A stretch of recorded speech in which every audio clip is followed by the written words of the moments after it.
Oh, yes.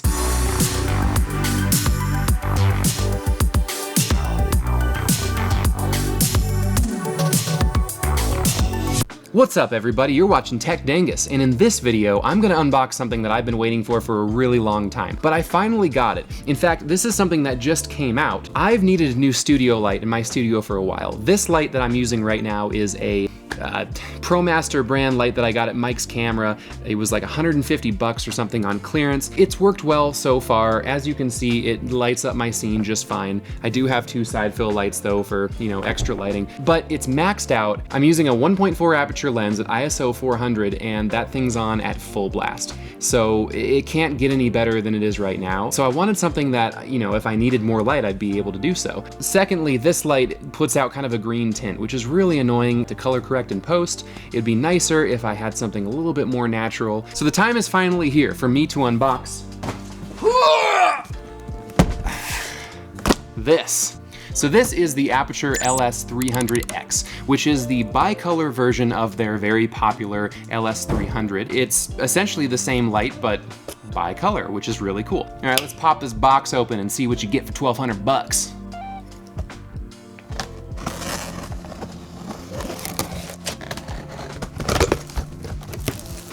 Sweet.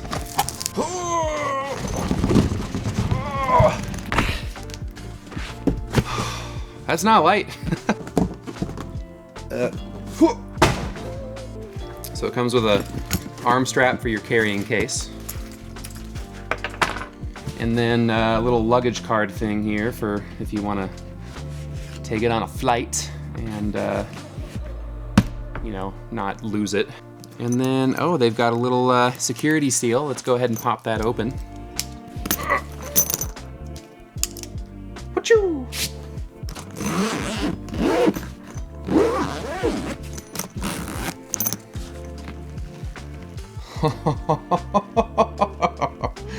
Oh, yes.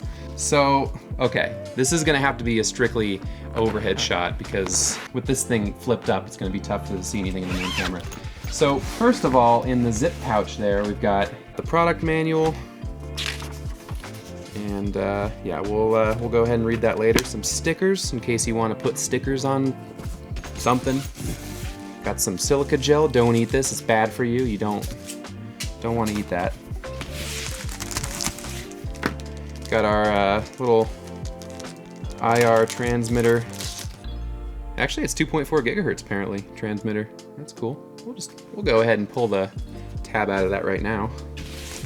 And then what's this? Oh, this is the cable hanger. So this goes on one of the arms that holds the light, and you put your cable on it so it relieves tension on your cable.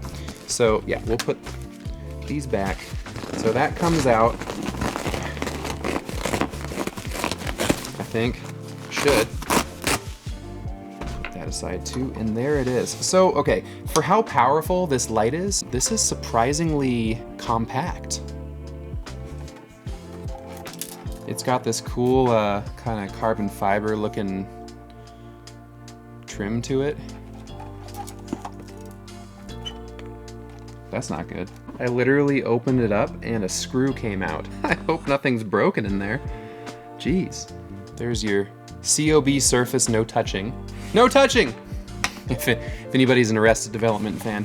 How does that come off? Oh, it's, okay. It's just a Bowens mount. There's your lighting element. And then it's got a couple fans on the bottom there for when it gets hot, because I'm sure it's going to get hot. And then you do have a quick release on the mount there. Yeah, I mean, that's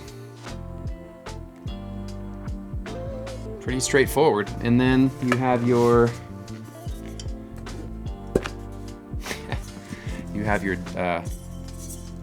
deflector, not a diffuser, it's a deflector, or what do they call this thing? The thing that channels the light in the proper direction. That's what this is here. And then we have our very, very hefty power cable. It looks like it is a Neutrik Speak-On connector, so that's cool. Dig that. And then we have our power supply. So, ooh, nice, it's like a paracord thing, like one of those like survival bracelet things that you get. That's kind of cool. And then you have your 2 V-mount battery slots. So you can get this in a V-mount or an AB mount. So I opted for the V-mount version because those are the batteries that I have. From other YouTubers' reviews I've seen so far, these apparently don't lock the battery in fully. So that's kind of a bummer, but it is what it is. Another cool thing about this versus the original version is the power supply is one piece. Before it was 2 separate pieces. It was really annoying to move around. So now they packed it all into one unit. And then you have your other cable, other power cable there. And then you have your, so yeah, that goes in there, and then, yeah, that goes right on there. So that is the quick release for the power supply. And that's everything. That's everything you get in the case. So now that that's done with, I might as well set the thing up and see how it looks. We're not gonna put this on there because I don't want the power of the sun right in my face. It's not gonna look very good. This is gonna be such a gigantic upgrade over what I'm using. Look at what I'm using right now with this light. I got a piece of insulation hanging off the back of it because the motor's super loud and you can hear it in the microphone. It's the only way I can control the sound of it, which means I can only use it for like 10 to 15 minutes at a time or else it's gonna overheat. It's super silly. And as I said before, it gives a green tint. It's at full blast right now, so I can't go any brighter. It was a good light while it lasted, but it's run its course. So let's take a look at what this Aputure can do. All right, we got the 300X set up. What do you think? Does it look good? This is full intensity, 100%, no settings changed on the camera. That's the difference between the light I was using and this.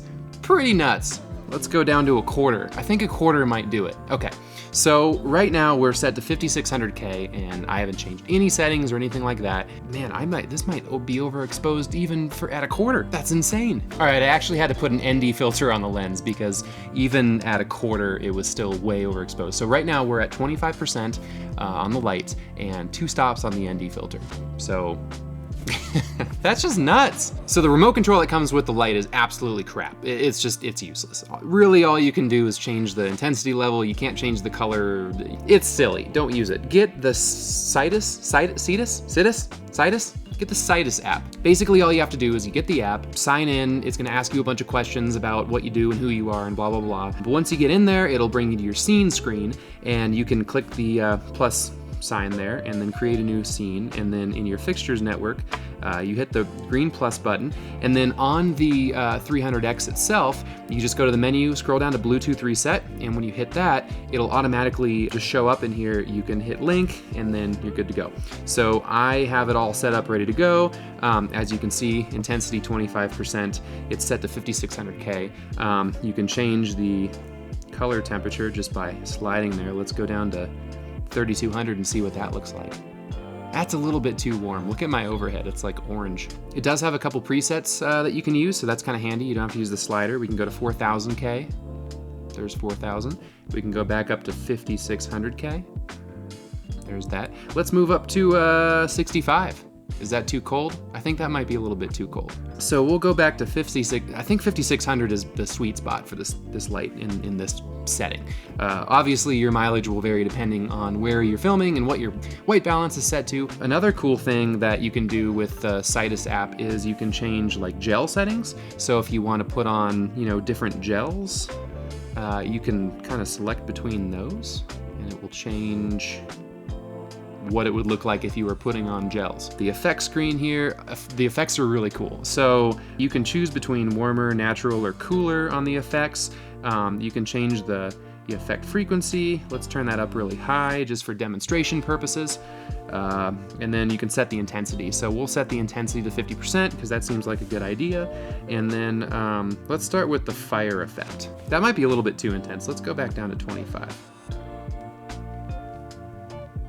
Nice. It's like I'm sitting next to a fireplace or something, or a really big candle. Kind of a cool effect. Next we have paparazzi, which it's like my picture's being taken. Thank you, yes, I'm famous, yeah, I have like 2,000 subscribers right now, not even, haha. Oh, we got fireworks. kind of cool, gives you like an explosion and that dies down. This one you'd probably want to turn the frequency down a little bit, because normally when you go to a fireworks show, unless you're watching the finale, it's not like bam, bam, bam, bam, bam, bam, bam, bam, bam. It's a little bit more subtle. Next is the faulty light bulb. So this would be, wow, that is super annoying. I hate this. I don't know why anyone would use this. Maybe for like a horror film. Probably, that's probably the only use, is for a horror film. Let's go to lightning.